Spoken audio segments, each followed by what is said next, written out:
the thing is, the way I see it, these days there's a war on, right? And ages ago there wasn't a war on, right? So there must have been a moment when there not being a war on went away, right? And there being a war on came along. So what I want to know is, how did we get from the one case of affairs to the other case of affairs? Do you mean, how did the war start? Yeah.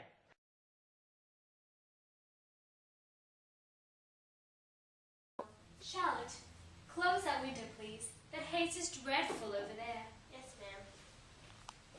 I do not know why the House of Lords continues to allow those factories to open on the Thames. It's clogging the air throughout the entirety of London. There are many factories down there now.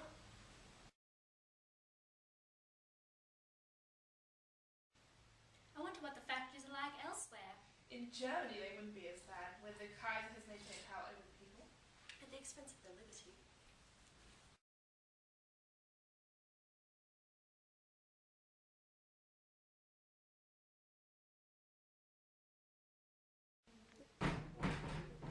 Blathering about politics again, Elizabeth? Isn't it in our best interest to be concerned about the comings and goings of other European powers? Germany is still pressuring our British interests in Africa, after all. Germany is a late entry into the game of conquest and civilization in Africa, and France is just a shame that Germany has managed to hold the lace of the reign. Other than that trifle, Germany will not be able to gain the same imperial status to rival that of the British Empire or that of France. Besides, the so-called allies of Germany are pitiful and weak. Austria-Hungary continues to be indecisive in dealing with the crisis in the Balkans, and they lost their chance with Russia after the reinsurance treaty expired. But France knows Russia is just a shell of what it was. How hard is it to defeat a nation of people as small as Japan when you have the resources of Russia? Japan is a considerable power, Elizabeth. Their military is rapidly modernising and improving. But France managed to manipulate Foreign Secretary Lord Lansdowne to agree to the Entente Cordiale between the British Empire, France and Russia. We're allied with France?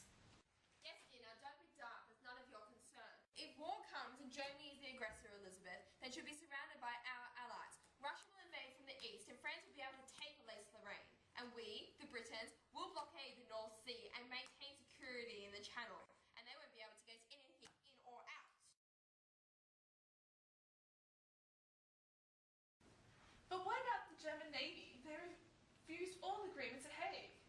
Germany has a coastline? That navy will never stand against the highly trained superiority of the British Armada with their new ships lining the North Sea and the English Channel. And their army, they defeated France in less than a year. In 1871, a lot can change in 40 or so years, Elizabeth. Well, an army boasting of over 850,000 soldiers is nothing to disregard.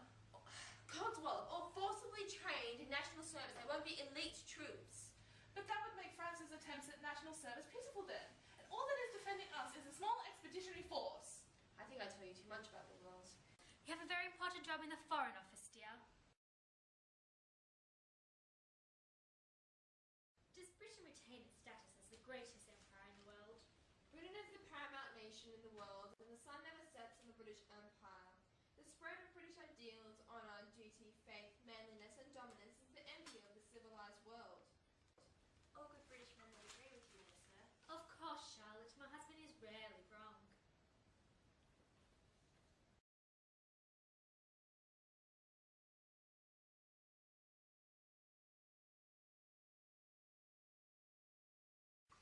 The stability of the Balkans remains questionable at best. If the Emperor of the Austro-Hungarian Empire cannot contain the nationalist anarchists within Bosnia and Serbia, then Russia will intervene on the Slavic people's behalf.